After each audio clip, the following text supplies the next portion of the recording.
नमस्कार दोस्तों, स्वागत है आपका MW क्लासेस में। जैसा कि आपको पता है, जो डेडिकेटेड फ्लीट कॉरिडोर है, DFC बोलते हैं जिसको, उसका एग्जाम CBT-1 एग्जाम 23 अगस्त को स्टार्ट हो रहा है और 25 अगस्त तक चलेगा। उसमें जो रेलवे के करंट अफेयर हैं उससे बहुत सारे क्वेश्चन आते हैं। तो ये पार्ट फर्स्ट है। जो रेलवे के करंट अफेयर हैं 2022 से 2023 तक पूरे 1.5 साल के मैं करंट अफेयर आपको पढ़ाऊंगा और 2 करंट अफेयर होंगे। ये पार्ट फर्स्ट है। इस पार्ट में काफी इंपॉर्टेंट जो क्वेश्चन है वो पढ़ेंगे हम। तो चलिए शुरू करते हैं। फर्स्ट क्वेश्चन है, the union budget for 2022 to 23 have announced how many new energy efficient Vande Bharat train will be introduce in 3 year. 2022-23 के केंद्रीय बजट की में घोषणा की गई है कितनी नई ऊर्जा कुशल वंदे भारत ट्रेन हमें 3 साल में चलानी है। तो हमें जो बजट था हमारा यूनियन बजट 2022-23 वाला, उसमें घोषणा की थी हमें 3 साल के अंदर 400 वंदे भारत ट्रेन चलानी है। वंदे भारत ट्रेन की बात करते हैं। ये सेमी हाई स्पीड ट्रेन है। इसकी मैक्सिमम स्पीड है 183 किलोमीटर पर आवर। एक वंदे भारत कितने करोड़ की बनती है? 100 करोड़ की बनती है एक वंदे भारत। और जो 80% इंडिया ने बनाई है, 80% इंडिजीनियस कंपोनेंट लगे हैं इंडिया के। इसमें जो बाहरी सामान हम लेके आते हैं तो उसमें 80% इंडिया का है और 20% ही हमने बाहर से परचेस किया है। इसकी टॉप स्पीड कितनी है? 200 किलोमीटर पर आवर। ये फर्स्ट सेमी हाई स्पीड है जो कि इंडिया ने बनाई है। 15 फरवरी 2019 में नरेंद्र मोदी जी ने इसको फ्लैग्ड ऑफ करा था। तो ये डेट याद रखनी है। वंदे भारत ट्रेन को हम किस नाम से जानते थे? तो ट्रेन 18 के नाम से जानते थे। और इंडियन की electric multi unit train set है Vande Bharat. First electric multi unit technology कब इंट्रोड्यूस हुई थी? तो 3 फरवरी 1950 में इंट्रोड्यूस हुई थी। बॉम्बई में इंट्रोड्यूस हुई थी इलेक्ट्रिक मल्टी यूनिट, जिसको हम EMU बोलते हैं। तो डेवलपमेंट की बात करेंगे। वंदे भारत को डेवलप किसने किया है? तो इंटीग्रल कोच फैक्ट्री जो कि चेन्नई में है। इंटीग्रल कोच फैक्ट्री 2 अक्टूबर 1955 में बनी थी। ये बहुत इंपॉर्टेंट क्वेश्चन है। वंदे भारत को डिजाइन किया है RDSO ने, research design and standard organisation. RDSO 1957 में बना था, हेडक्वार्टर लखनऊ में।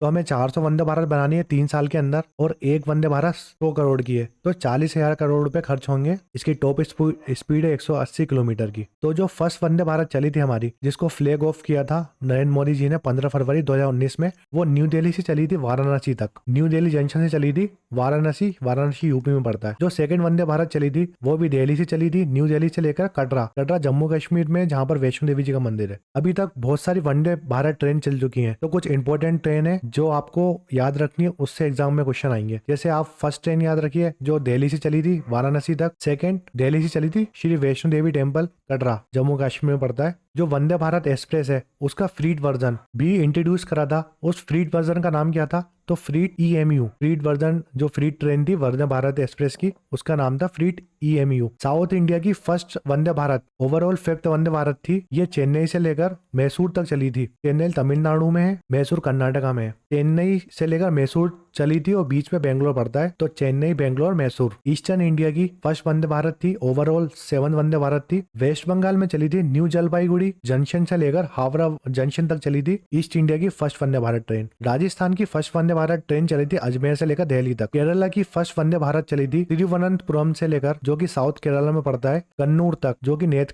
केरला में पड़ता है। तो नॉर्थ को साउथ से जोड़ा था जो केरला की फर्स्ट वंदे भारत ट्रेन थी। उड़ीसा की फर्स्ट वंदे भारत ट्रेन थी, पूरी उड़ीसा से चली थी हावड़ा वेस्ट बंगाल तक। उत्तराखंड की फर्स्ट वंदे भारत ट्रेन थी, देहरादून से न्यू दिल्ली चली थी। और नॉर्थ ईस्ट की फर्स्ट वंदे भारत ट्रेन थी गुवाहाटी, जो कि असम में, गुवाहाटी से न्यू जलपाईगुड़ी वेस्ट बंगाल में पड़ता है, तो असम को वेस्ट बंगाल तक जोड़ा था। नॉर्थ ईस्ट की फर्स्ट वंदे भारत ट्रेन गुवाहाटी से न्यू जलपाईगुड़ी चली थी। और काफी इंपॉर्टेंट क्वेश्चन है। तो वंदे भारत के जो कोचेस हैं वो कौन कौन सी इंडस्ट्री बनाती है या कौन कौन सी फैक्ट्री बनाती है? तो Vande Bharat semi high speed train है, तो इसके कोचेस कौन बनाती है? पहले इंटीग्रल कोच फैक्ट्री बना रही थी जो कि चेन्नई में है। इसके बाद अभी प्रेजेंट की बात करें तो 4 जो फैक्ट्री हैं वो बना रही हैं। एक integral coach factory Raebareli UP में एक फैक्ट्री है उसकी, और लत्तूर महाराष्ट्र में पड़ता है, वहां पर कोचेस बन रहे हैं इसके। और सोनीपत हरियाणा में है, वहां पर वंदे भारत के कोचेस बन रहे हैं। अगर वंदे भारत एक्सप्रेस से क्वेश्चन आएगा तो वो सब मैंने कवर करा दी है। क्वेश्चन आएगा तो अपन से बनेगा। नेक्स्ट क्वेश्चन है, रेलवे बोर्ड के नए अध्यक्ष और मुख्य कार्यकारी अधिकारी CEO कौन है? तो रेलवे बोर्ड के चेयरमैन और CEO कौन है? तो रेलवे बोर्ड के CEO है अनिल कुमार लाहौटी। ये इंपॉर्टेंट क्वेश्चन है, रेलवे बोर्ड के CEO से क्वेश्चन आता है। इंडियन रेलवे की बात करते हैं। हेडक्वार्टर है न्यू दिल्ली में। 12 सितंबर 1837 में फाउंडेशन डेट है, इंडियन रेलवे चालू हो गया था। अभी मिनिस्टर की बात करते हैं, अश्विनी वैष्णव। मिनिस्टर ऑफ स्टेट है राव साहब पाटिल दानवे। और दर्शाना जारदोश, ये दोनों के नाम मत भूलिएगा। रेलवे बोर्ड के चेयरमैन है अनिल कुमार लाहौटी। रेलवे बोर्ड कब बना था? 1905 में बना था। तो प्रपोज कब हुआ था रेलवे बोर्ड? 1901 में। 1905 में रेलवे बोर्ड बन गया था, इंट्रोड्यूस हो गया था। गवर्नर जनरल थे उस टाइम लॉर्ड कर्जन। 1 अप्रैल 1924 में क्या हुआ, ये डेट बिल्कुल मत भूलिएगा, रेलवे बोर्ड का रीऑर्गेनाइजेशन हुआ। और रीऑर्गेनाइजेशन हुआ रेलवे बोर्ड का, तो किसने कहा था कि रीऑर्गेनाइज करना चाहिए हमको रेलवे बोर्ड को? तो एकवॉट कमेटी 1921 एकवॉट कमेटी थी, उन्होंने कहा था रेलवे बोर्ड का रीऑर्गेनाइज करना चाहिए हमको। तो ये बहुत इंपॉर्टेंट क्वेश्चन है, एग्जाम में बहुत आता है। नेक्स्ट क्वेश्चन है, plan B launch by North East Frontier Railway had won the best innovation award by Indian Railway. Plan B was keep which wild animal away from the track. पूर्वांचल सीमांत railway NFR द्वारा launch किया गया plain B ने भारतीय railway द्वारा सर्वश्रेष्ठ innovation पुरस्कार जीता था। योजना मुख्य मधुमक्खी को किस जंगली जानवर को पटरी से दूर रखने की थी? तो प्लेन बी जो योजना है वो किसने चालू करी थी? नॉर्थ ईस्ट फ्रंटियर रेलवे ने, और इसको इंडियन रेलवे ने बेस्ट इनोवेशन अवार्ड मिला है। जो प्लेन बी योजना है उसको इंडियन रेलवे ने दिया है। तो प्लेन बी जो योजना है वो कौन से एनिमल को ट्रैक से दूर रखने की थी? तो जो नॉर्थ ईस्ट फ्रंटियर रेलवे है उसका हेडक्वार्टर कहाँ पर है? गुवाहाटी में। गुवाहाटी इन आसाम, गुवाहाटी आसाम में पड़ता है, और गुवाहाटी में नॉर्थ ईस्ट फ्रंटियर रेलवे का हेडक्वार्टर है। एलिफेंट की बात करते हैं, इसका करेक्ट आंसर क्या? एलिफेंट की बात करते हैं। तो एलिफेंट स्टेट एनिमल है, कितनी स्टेट का? 3 स्टेट का। झारखंड का स्टेट एनिमल है, केरला का और कर्नाटका, ये 3 स्टेट का स्टेट एनिमल है एलिफेंट। देखिए ये रेलवे ट्रैक है, ये पटरी है हमारी, और यहाँ एक ट्री है, एक पेड़ है। पेड़ में हम ये डिवाइस पुट कर देंगे। हनी बी क्या होती है? जो मधुमक्खी होती है ना, इस डिवाइस में उनकी आवाज है मधुमक्खी की। अगर कोई एलिफेंट आएगा ट्रैक के पास, तो ये मधुमक्खी की आवाज जो है ना, मधुमक्खी की आवाज सुनते ही इरिटेट हो जाएगा, क्योंकि जो एलिफेंट होते हैं ना वो मधुमक्खी से बहुत ज्यादा चिढ़ते हैं, उनको इरिटेशन होती है मधुमक्खी की आवाज से। तो जैसे उनको उनके कान में मधुमक्खी की आवाज आएगी कि मधुमक्खी है ट्रैक के पास, तो वो ट्रैक से दूर हो जाएंगे, वो ट्रैक के पास आएंगे ही नहीं। तो हमें जो ये डिस्टेंस होगी कितनी होगी ट्रैक और पेड़ के बीच की या इस डिवाइस के बीच की? 1/2 किलोमीटर की डिस्टेंस होगी। इतनी डिस्टेंस में हमको ये डिवाइस लगाना है। क्योंकि क्या होता है अभी इंडिया में जो एलिफेंटों की सबसे ज्यादा मौत किसकी वजह से होती है? ट्रेन से टकराने में। पटरी के सामने आ जाते हैं और ट्रेन इनसे टकराती है तो एलिफेंट मर जाते हैं। तो ये जो प्लेन बी प्रोजेक्ट है ये बहुत ज्यादा इनोवेटिव प्रोजेक्ट है और प्लेन है, इससे बहुत सारे जो हाथी हैं उनकी जान बची है। तो ये किसने लगाया था? नॉर्थ ईस्ट फ्रंटियर रेलवे ने। आपको कोई कंफ्यूजन नहीं होना चाहिए, एक कोई ट्रैक है, ट्रैक के पास हमने ये डिवाइस पुट कर दिया। इस डिवाइस में जैसे एलिफेंट आएंगे तो जो मधुमक्खी की आवाज होती है ना उसकी वजह से इरिटेट हो जाएंगे एलिफेंट और ट्रैक के पास से दूर हट जाएंगे। एलिफेंट 3 स्टेट का स्टेट एनिमल है, झारखंड, केरला, कर्नाटका। तो ये जो प्लेन बी है, ये प्लेन बी प्रोजेक्ट है, सबसे पहले टाइम कौन से स्टेशन के पास इंस्टॉल हुआ था? ये क्वेश्चन इंपॉर्टेंट है। जो प्लेन बी है वो गुवाहाटी स्टेशन के पास, जो गुवाहाटी स्टेशन है हमारा, उसके पास हमने इंस्टॉल किया था इस प्लेन बी डिवाइस को, और इसको अवार्ड मिला है बेस्ट इनोवेशन अवार्ड। किसने दिया? इंडियन रेलवे ने दिया है प्लेन बी को। तो ये क्वेश्चन बहुत इंपॉर्टेंट है, याद रखिएगा। नेक्स्ट क्वेश्चन है, which railway zone have launch mission Amanat for passenger to find out belongings. किस रेलवे जोन ने यात्रियों के खोए हुए सामान को पता लगाने के लिए मिशन अमानत की शुरुआत की है? तो इसका करेक्ट आंसर है वेस्टर्न रेलवे। वेस्टर्न रेलवे का हेडक्वार्टर कहाँ पर है? तो चर्च गेट कहाँ पर है? बॉम्बे में। बॉम्बे में 2 रेलवे जोन के हेडक्वार्टर है, एक वेस्टर्न रेलवे जोन का तो उसका हेडक्वार्टर है चर्च गेट में, और सेंट्रल रेलवे का जो है CSMT में, छत्रपति शिवाजी महाराज टर्मिनल, बॉम्बे में सेंट्रल रेलवे का हेडक्वार्टर है। दोनों में कंफ्यूज नहीं होना। अगर आपने रेलवे जोन अभी तक नहीं पढ़े तो मैंने एक सेपरेट वीडियो बनाया रेलवे जोन में, 19 जोन है रेलवे जोन, वो मैंने डिटेल एक्सप्लेनेशन करा है, उसमें ईयर भी बताए और हेडक्वार्टर भी बताए उसके। कुछ इंपॉर्टेंट न्यूज बताता हूँ इंडियन रेलवे से रिलेटेड। तो जो first vertical lift railway bridge बना है वो कहाँ पर बना है? तमिलनाडु में बना है, उसका नाम है new Pamban railway bridge Tamil Nadu में, और ये first vertical lift railway bridge है। जो हमारा इंटरनेशनल यूनियन ऑफ रेलवे है ना, उसका हेडक्वार्टर कहाँ पर है? पेरिस में, और ये बना कब था? 1922 में। तो आपको याद रखना है जो international union of railway headquarter इसका पेरिस में और 1922 में बना था। 2 फ्री ट्रेन चली हमारी, फ्री ट्रेन क्या जो मालगाड़ी है, फ्री ट्रेन चली हमारी 2, एक का नाम है त्रिशूल, दूसरा का नाम है गरुड़। त्रिशूल किसने चलाई है? साउथ सेंट्रल रेलवे ने चलाई है। कोंडापल्ली स्टेशन से लेकर, जो कि आंध्र प्रदेश में पड़ता है, कुर्दा जो ओडिशा में पड़ता है, तो कोंडापल्ली से कुर्दा तक त्रिशूल ट्रेन चलेगी, साउथ सेंट्रल रेलवे ने चलाई है। दूसरी ट्रेन है गरुड़ ट्रेन चली है हमारी रायचूर कर्नाटक में पड़ता है, रायचूर से चलेगी मनुगुरु, मनुगुरु तक चलेगी। मनुगुरु सिकंदराबाद डिवीजन में पड़ता है। तो 2 ट्रेन याद रखनी है, त्रिशूल और गरुड़ ट्रेन। जो भी इंपॉर्टेंट इन्फॉर्मेशन होगी मैं ऐसे आपको बताते जाऊंगा, जिससे कोई भी टॉपिक मेरा छूटे नहीं, या कोई भी क्वेश्चन आपसे अगर एग्जाम में आएगा तो छूटे नहीं। नेक्स्ट क्वेश्चन है, which railway station have renamed Ekta Nagar railway station? किस रेलवे स्टेशन का नाम बदलकर एकता नगर रेलवे स्टेशन रख दिया? तो इसका करेक्ट आंसर है Kevadia railway station. Kevadia railway station कहाँ पर है? ये नर्मदा डिस्ट्रिक्ट में पड़ता है। नर्मदा डिस्ट्रिक्ट गुजरात में पड़ता है केवड़िया रेलवे स्टेशन। और केवड़िया रेलवे स्टेशन के पास है statue of unity. Statue of unity कहाँ पर है? केवड़िया रेलवे स्टेशन के पास। स्टेच्यू ऑफ यूनिटी भी नर्मदा डिस्ट्रिक्ट में पड़ता है। 31 अक्टूबर को क्या बनाते हैं हम? National unity day. National unity day बनाते हैं 31 अक्टूबर को हर साल। नेशनल यूनिटी डे किसका बर्थ एनिवर्सरी होती है? तो सरदार वल्लभ भाई पटेल की बर्थ एनिवर्सरी होती है 31 अक्टूबर को। उस दिन हम बनाते हैं नेशनल यूनिटी डे। रीनेम्ड की बात होती है तो और कौन से स्टेशन का नाम बदला गया है? तो एक जो मियाँ का बाड़ा है ना, मियाँ का बाड़ा रेलवे स्टेशन है राजस्थान में, उसका नाम बदल के क्या रख दिया है? महेश नगर स्टेशन। मियाँ का बाड़ा स्टेशन राजस्थान में, उसका नाम बदल के महेश नगर स्टेशन रख दिया है। और एक और क्वेश्चन मेरे दिमाग में आया है, जो फर्स्ट पोर्ट होटल बना है इंडियन रेलवे का, वो बना है कहाँ पर? मुंबई में। तो ये भी याद रखना है। नेक्स्ट क्वेश्चन है, Indian railway decided to redesignate post of train guard to what? भारतीय रेलवे ने ट्रेन गार्ड के पद को नया नाम देने का निर्णय लिया है। तो जो मालगाड़ी होती है हमारी, उसके पीछे एक जो आदमी बैठा होता है ना, उसको हम ट्रेन गार्ड बोलते हैं। तो जो ट्रेन गार्ड नाम है उसका बदल के आप क्या बोलेंगे? बोलते थे ट्रेन गार्ड का नाम बदल के ट्रेन मैनेजर रख दिया है। नेक्स्ट क्वेश्चन है, silver line project have been news for protest in Kerala. What is the project related to? Silver line project Kerala में विरोध प्रदर्शन को लेकर खबरों में है। यह परियोजना किससे संबंधित है? और ये काफी इंपोर्टेंट क्वेश्चन है। तो इसका करेक्ट आंसर है ये रेलवे से संबंधित परियोजना है। सिल्वर लाइन प्रोजेक्ट क्या है? ये semi high speed rail project है। Semi high speed rail project है। ये नॉर्थ केरल को जोड़ेगा साउथ केरल से। नॉर्थ केरल जो कासारगोड है नॉर्थ केरल में पड़ता है, उसको जोड़ेगा कहाँ से? तिरुवनंतपुरम तक जोड़ेगा। तिरुवनंतपुरम साउथ केरल में पड़ता है। लगभग 529.45 किलोमीटर की लेंथ है, जो डिस्टेंस है नॉर्थ केरल से लेकर साउथ केरल तक। अभी अगर आपको नॉर्थ से साउथ केरल जाना है तो लगभग 11 से 12 घंटे लगते हैं। जब ये सिल्वर लाइन प्रोजेक्ट कंप्लीट हो जाएगा, सिर्फ आप 4 घंटे में नॉर्थ केरल से लेकर साउथ केरल पहुंच जाओगे। और अभी जो ट्रेन चलती है इस रूट में 40 से 50 किलोमीटर की स्पीड में चलती है, फिर 200 किलोमीटर की स्पीड से चलेंगी, जो आपको 4 घंटे में पहुंचा देंगे। इस प्रोजेक्ट से इतना बेनिफिट है। मगर अभी प्रोटेस्ट क्यों चल रहा है इसमें? क्योंकि जो एनवायरमेंट का पोल्यूशन वगैरह, पेड़ वगैरह कटेंगे, उससे बहुत नुकसान होगा, इसलिए प्रोटेस्ट चल रहा है। और ये 11 डिस्ट्रिक्ट से गुजरेगी ये लाइन, जो केरल की 11 डिस्ट्रिक्ट है ना, उससे क्रॉस करेगी ये लाइन। और ये ज्वाइंट प्रोजेक्ट है। ज्वाइंट प्रोजेक्ट केरला गवर्नमेंट का है और इंडियन रेलवे का। तो केरल गवर्नमेंट और इंडियन रेलवे का ज्वाइंट प्रोजेक्ट है सिल्वर लाइन प्रोजेक्ट। तो काफी इंपॉर्टेंट प्रोजेक्ट है। नेक्स्ट क्वेश्चन है, which railway zone recently flagged of the 1000 tip of किसान रेलवे? हाल ही में किस रेलवे जोन ने किसान रेलवे की 1000वीं यात्रा को हरी झंडी दिखाई? तो इसका करेक्ट आंसर है central railway zone. Central railway zone का हेडक्वार्टर कहाँ पर है?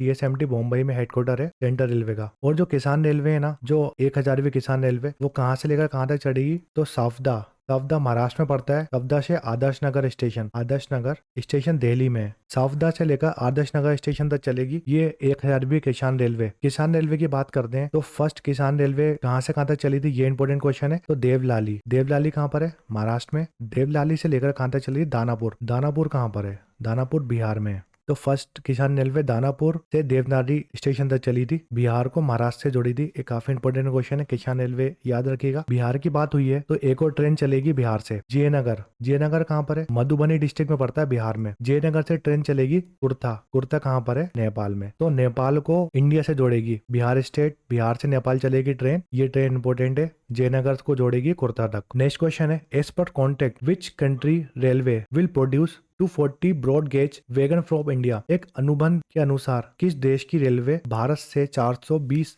ब्रॉड गेज वैगन खरीदेगी? तो वैगन क्या होता है? वैगन जो कोचेस होते हैं ना रीड ट्रेन के, उसको बोलते हैं वैगन। जो कि सामान को ढोते हैं, उसको बोलते हैं वैगन। तो इसका करेक्ट आंसर है बांग्लादेश। हम बांग्लादेश को 420 ब्रॉड गेज के वैगन देंगे। और ये इस प्रोजेक्ट में कितना पैसा लगेगा? 231 करोड़ टाका बांग्लादेश की करेंसी है। तो 231 करोड़ रुपए खर्च होंगे बांग्लादेश के, जो कोचेस लेगी। ये भी हाई स्पीड कोचेस होंगे। और इसको लोन दे रहा है कौन? ADB bank, Asian Development Bank दे रहा है लोन बांग्लादेश को ये कोचेस खरीदने के लिए। नेक्स्ट क्वेश्चन है, Indian railway is going to set up country biggest wrestling academy in which state और यूटी? भारतीय रेलवे ने किस राज्य या केंद्र शासित प्रदेश में देश का सबसे बड़ी कुश्ती एकेडमी स्थापित करने जा रही है? तो इसका करेक्ट आंसर है दिल्ली। नेक्स्ट क्वेश्चन है, the longest tunnel of India railway T49 recently in news is a part of which railway link? बहुत ज्यादा इंपॉर्टेंट क्वेश्चन है। हाल ही में खबरों में रही भारतीय रेलवे की सबसे लंबी सुरंग T49 किस रेलवे लिंक का हिस्सा है? ये क्वेश्चन जरूर आएगा एग्जाम में। देखिए, दो टाइप की टनल होती हैं, एक रोड टनल और एक रेलवे टनल। रोड टनल क्या होती है? जिसमें कार वगैरह चलती हैं, और रेलवे टनल जिसमें ट्रेन चलती है।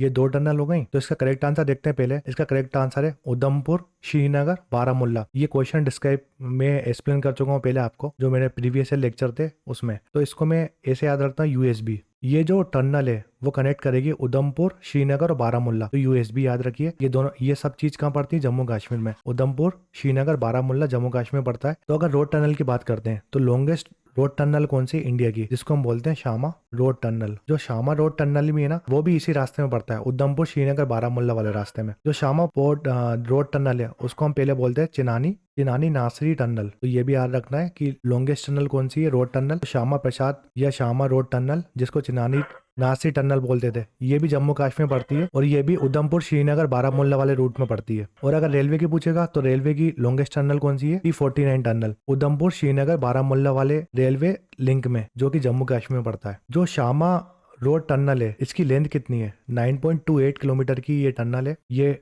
याद रखिएगा। और जो T49 टनल है हमारी, उसकी डिस्टेंस तो भूलना ही नहीं आपको, कितनी लंबी है? 12.758 किलोमीटर डिस्टेंस है उसकी। ये रट लीजिए आप, क्वेश्चन जरूर आएगा इससे। और ये स्टार्ट कहाँ से होती है? ये स्टार्ट होती है, स्टार्टिंग पॉइंट कहाँ है? स्टार्टिंग पॉइंट है इसका संबोर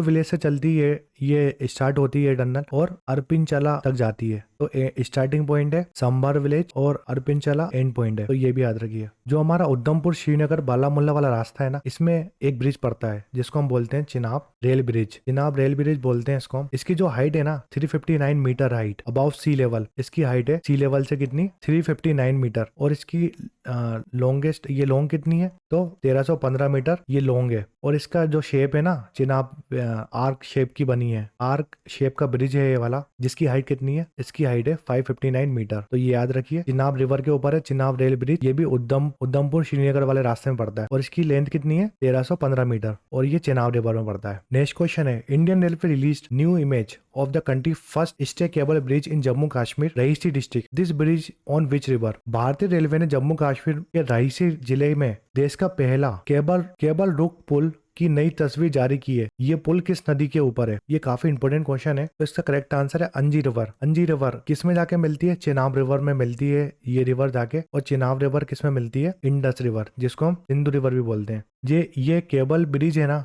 जम्मू कश्मीर में पड़ता है। अगर रूट की बात करते हैं, कौन से रूट में पड़ता है, तो यूएसबी बताया था मैंने अभी आपको, उधमपुर, श्रीनगर और बारामुल्ला वाले रूट में पड़ता है ये ब्रिज। जो बारामुल्ला है ना, वो नॉर्थ कश्मीर में पड़ता है। इस रूट में इतना डेवलपमेंट क्यों हो रहा है? क्योंकि बारामुल्ला जो अभी नॉर्थ कश्मीर में पड़ता है। अभी हमें जम्मू में रेलवे लाइन कहाँ तक है? कटरा तक। जो कटरा वैष्णो देवी का टेम्पल है, सिर्फ वहीं तक रेलवे लाइन डली है। अब हम बढ़ा के सिर्फ नॉर्थ कश्मीर तक जाना है हमको। ये जो यूएसबी वाली लाइन डल रही है ना, उधमपुर, श्रीनगर, बारामुल्ला वाली रूट डल रहा है रेलवे का, वो हमको नॉर्थ कश्मीर तक जोड़ेगा। बारामुल्ला नॉर्थ कश्मीर में पड़ता है, तो अब हम नॉर्थ कश्मीर तक रेलवे लाइन डल जाएगी, तो नॉर्थ कश्मीर तक हम रेलवे से जा सकते हैं, इसलिए इंपॉर्टेंट है। तो यूएसबी बताया था मैंने आपको। यूएसबी में कौन कौन सी चीज पड़ती है? एक टनल पड़ती है T49 टनल पड़ती है ना, अब लॉन्गेस्ट टनल है इंडिया की T49 टनल। ये संबर से लेकर अरपिनचला विलेज है दोनों, वहां तक जोड़ती है टनल। संबर से स्टार्ट होती है और अम्पिरचला विलेज तक जाती है। और ये दोनों जो विलेज हैं वो रामबाण डिस्ट्रिक्ट में पड़ती हैं। रामबाण डिस्ट्रिक्ट जम्मू कश्मीर में पड़ती हैं। तो यूएसबी सबसे लॉन्गेस्ट टनल हो गई। दूसरी चीज बताई थी मैंने, जो चेनाब ब्रिज है चेनाब रिवर के ऊपर, वो भी इसी रूट में पड़ता है जम्मू कश्मीर में, वो भी इसी रूट में पड़ता है। और तीसरी चीज ये बताई है, इसमें फर्स्ट केबल स्टे ब्रिज है, वो भी रईसी डिस्ट्रिक्ट में पड़ता है, वो भी इसी रूट में है। तो ये रूट बहुत ज्यादा इंपॉर्टेंट है, तो आपको याद रखना है। नेक्स्ट क्वेश्चन है, Indian railway first solar plant is commission at Bina in which state? भारतीय रेलवे का पहला सौर यंत्र इस राज्य के बीना में स्थित किया गया है। तो बीना डिस्ट्रिक्ट कहाँ पर है? बीना डिस्ट्रिक्ट मध्य प्रदेश में पड़ती है। बीना रिफाइनरी है बीना में, और BHEL ने लगाया है। BHEL की मदद से हमने ये जो फर्स्ट सोलर प्लांट है उसको लगाया है। और इस सोलर प्लांट की क्षमता क्या है? 1.7 मेगावाट कैपेसिटी है इसकी। नेक्स्ट क्वेश्चन है, Indian railway recently carry out the trial of indigenous development technology that can prevent two train or colliding. What name have been given to the technology? भारतीय railway ने हाल ही में एक स्वदेशी रूप से विकसित तकनीक का परीक्षण किया है जो दो ट्रेन को टकराने से रोक सकती है। तो इस टेक्नोलॉजी का क्या नाम है? तो इस टेक्नोलॉजी का कवच नाम है और ये सुपर इंपोर्टेंट क्वेश्चन है, एग्जाम में जरूर आएगा। कवच को हम इंग्लिश में बोलते हैं आर्मर्स। इंग्लिश में कवच को बोलते हैं आर्मर। ये टेक्नोलॉजी 2012 में स्टार्ट हुई थी बनना, 2012 से बना रहे हैं हम। ये टेक्नोलॉजी क्या है? मान लीजिए दो ट्रेन है, एक T1 ट्रेन है और T2 ट्रेन है और ये एक ही रास्ते में आ रही है आमने सामने। तो अगर इस रूट में कवच लगाए ना तो ये ऑटोमेटिक ब्रेक लग जाएंगे इन दोनों ट्रेन के कवच की वजह से। कवच टेक्नोलॉजी की वजह से ये दोनों ट्रेन ऑटोमेटिक रुक जाएंगी। इसमें ऑटोमेटिक ब्रेक अप्लाई हो जाएंगे चाहे ड्राइवर लगाए या ना लगाए। और कवच 5 किलोमीटर के रेडियस में काम करता है। जैसे मान लीजिए इतना बड़ा 5 किलोमीटर का रेडियस है और बीच में जो ट्रेन है ये ट्रेन है और इसके आसपास भी बहुत सारी ट्रेन है। T1 train, T2, T3, T4, T5, ये आसपास ट्रेन है और इस ट्रेन में कवच का यूज हुआ, कवच टेक्नोलॉजी का इस ट्रेन में यूज हुआ। तो जो आसपास की 5 किलोमीटर की रेडियस में जो भी ट्रेन होंगी ना वो सब रुक जाएंगी अपने आप, जिससे एक्सीडेंट जो होते हैं, ट्रेन टकराती, जैसा उड़ीसा में हुआ था, दो ट्रेन टकरा गई थी तो वो ट्रेन रुक जाएंगे। वैसे एक्सीडेंट को बचाने के लिए कवच टेक्नोलॉजी का यूज होता है। तो 5 किलोमीटर के रेडियस में ये टेक्नोलॉजी लगती है। ये बहुत ज्यादा सेफ टेक्नोलॉजी है। अगर बात करते हैं, एक सुपर इंपोर्टेंट क्वेश्चन बताता हूं मैं, जो कवच है ना वो कौन सी टेक्नोलॉजी पे बेस्ड है? कौन सी टेक्नोलॉजी यूज करता है कवच? तो कवच RFID जो टेक्नोलॉजी है उस पे बेस्ड है, जिसको हम बोलते हैं रेडियो फ्रीक्वेंसी